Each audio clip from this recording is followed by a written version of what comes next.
My friend's vegan wife swapped my milk with almond milk, went through my luggage to check for meat, and mocked me for not noticing what she did, so I'm done with that trash. Posted by you/absent-minded author.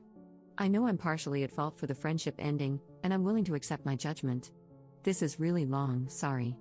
In November of last year, I, female, went to visit a friend, we'll call him Kevin, and stayed at his and his wife's house.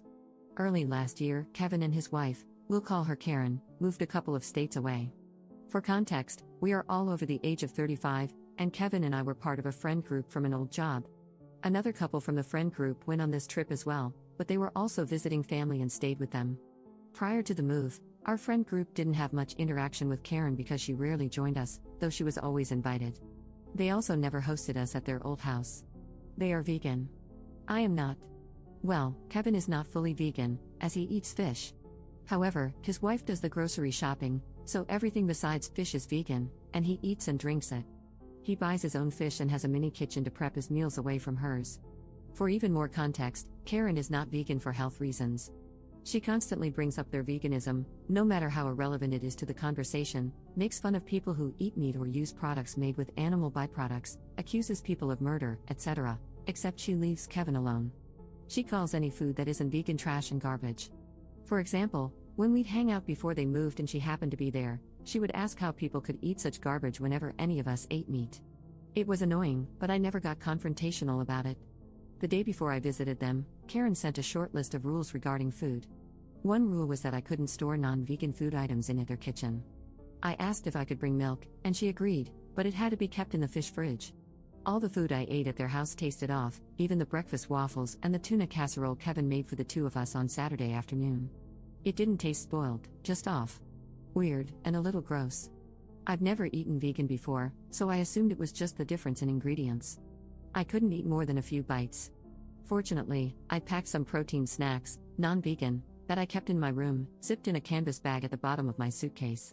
I wasn't explicitly prohibited from bringing snacks into my room. I kept my trash and disposed of it after leaving. I also ate some street food at the market that Kevin, our friends, and I visited Saturday afternoon, and ate like a horse at the restaurant we went to Saturday night, no shame, lol. My husband and I were supposed to visit them again this weekend, but Karen called me a couple of hours ago. She told me I wouldn't be allowed to bring milk this time.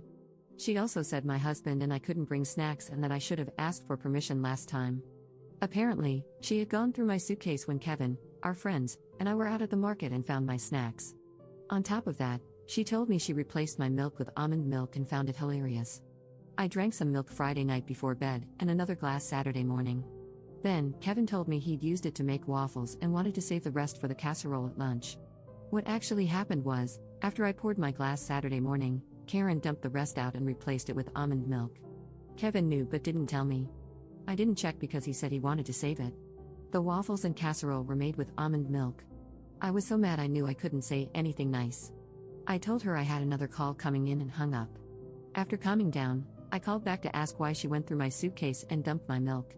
She said it was her house, and she had a right to know, so she could go through my things. She dumped the milk because nobody can tell the difference between cow's milk and almond milk, and I wouldn't have known if she hadn't told me. I called her a controlling, self-centered freak, told her that Kevin has a stash of real cheese hidden in the fish fridge that he sneaks into his food, and hung up on her. Then I called Kevin. He sided with her, saying I crossed the line by asking to bring milk and that it was rude to order meat at dinner. We argued, and I told him it seems like our lives are going in different directions and we don't need to be friends anymore. I probably should have asked if it was okay to have non-vegan snacks in my room, or I could have kept them in my car. I also shouldn't have called her names. I was a guest in their house, and Kevin has half convinced me that I should have respected Karen's veganism and not brought non-vegan food at all. My husband thinks they're completely in the wrong and that, since their lifestyle isn't one most people follow, they should have made exceptions, especially since Kevin gets a fish exception. He's also furious that Karen went through my stuff and pointed out that if I were allergic to almonds, I could have gotten very sick. He thinks I'm better off without them and says ending the friendship was reasonable. He and Kevin got along but weren't particularly close, just like Karen and me. A few minutes ago, I got a "hey, can we talk" text.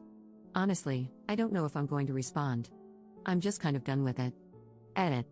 I'm so sorry that I can't respond to all of your comments, just know that I am reading them. I'm calling Kevin on my lunch break today and will post an update afterward, since so many people have asked for one. Commenter. I would have told her you could tell because you thought her cooking was rancid, But you were simply too polite to say anything, and that's why you ate everything in sight when you left her house. And if she even thinks about snooping through your property again, you'll leave something worth finding, like a Ziploc bag of human crap. Don't worry, it was donated willingly, so it's vegan. But not really, because you totally ate meat in there. Also, I would be crapping in her toilet and not flushing, just in case she wanted to inspect that too. Update 1 day later. This is a long update, but it's the last one. First, thank you to everyone who responded.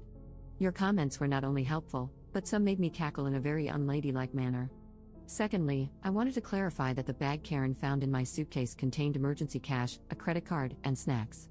It was hidden in my suitcase to keep it safe, not to hide food. I wasn't sneaking it in, important later, but I did have protein bars in there just in case I had issues with their food. Naughty me, I guess. I responded to Kevin yesterday and told him I needed some time to think and that I'd get back to him today. I took some of your advice and reached out to our friend group last night. After the group chat and a private conversation with the friends who were there that weekend, I learned some things. Long story short, out of our core group of 6, I'm the only one who kept up with Kevin. The only reason those 2 friends accepted Kevin's invitation that weekend was because I was going. Visiting family was a bonus. After taking the rest of the night to think about it and sleep on it, I realized that all of you were right about Kevin's complicity regarding the milk switch. I hadn't paid as much attention as I should have because I was so focused on the fact that Karen switched the milk to begin with. I also realized he never actually said anything in response to my telling him that Karen confessed to going through my stuff when I called him yesterday. He changed the subject instead, talking about how it was rude to ask to bring milk. Anyway, I called Kevin on my lunch break today and ran down the list of issues: Karen going through my suitcase, him not telling me about the milk switch, Karen switching the milk to begin with after telling me I could bring it, and how would I eat is none of their business as long as I'm not contaminating their food.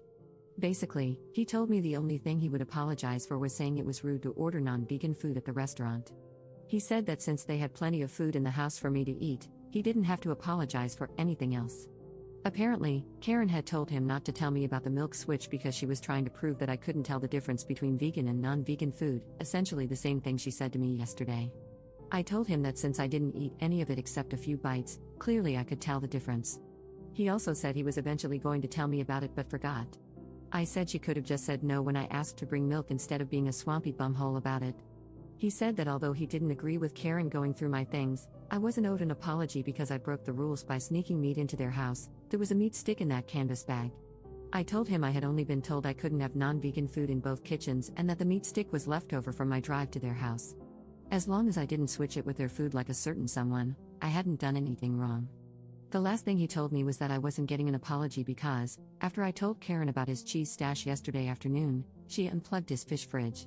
He didn't get home from work until late, and, according to his Google search, all the refrigerated fish had to be thrown away. This is apparently my fault.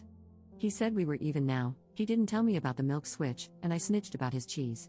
I tried explaining that they weren't the same thing and that I wasn't responsible for what she did, but he didn't care and said he knew I wasn't allergic to nuts. I don't remember ever discussing that with him, but whatever. I asked if he truly believed that I didn't deserve any apologies from either of them, and he said yes. I told him that if he couldn't see what they did wrong and apologize, I couldn't help him, and to give me a call when he got his balls back from his wife. He hung up on me. Yesterday, I thought I owed him an apology because I was wrong. I thought if I gave him one, we could maintain a friendship. Today, I think the problem was that I was holding on to something that didn't exist anymore. Until you guys reality checked me, I ignored a lot of things and gaslit myself. So thank you, everybody, for the smack to the back of the head. Everyone should have people like you in their lives. Thanks for reading.